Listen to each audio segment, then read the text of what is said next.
तुम्हाला माहित आहे का शनी ग्रह आपल्या सौरमालेतील कितवा ग्रह आहे? याचं उत्तर तुम्हाला व्हिडिओच्या शेवटी मिळेल, तोपर्यंत तुम्ही कमेंट मध्ये लिहा. दीदी, शनी ग्रहाच्या भोवती गोल बांगडी का आहे आणि ती कशाची बनली आहे?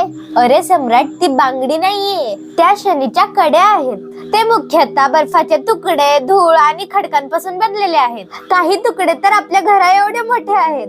हो, आणि माहितीये का, शास्त्रज्ञांना वाटतं की अब्जावधी वर्षांपूर्वी शनीच्या जवळ आलेला एखादा चंद्र किंवा धूमकेतू शनीच्या गुरुत्वाकर्षणामुळे फुटला असावा आणि त्याचेच तुकडे आता शनीभोवती फिरत आहेत. या कड्या दिसायला जरी सलग वाटत असल्या तरी त्या हजारो छोट्या छोट्या रिंग्स आहेत. आणि गंमत म्हणजे या कड्यांची रुंदी खूप जास्त आहे, पण जाडी मात्र फक्त 10 ते 100 मीटरच आहे.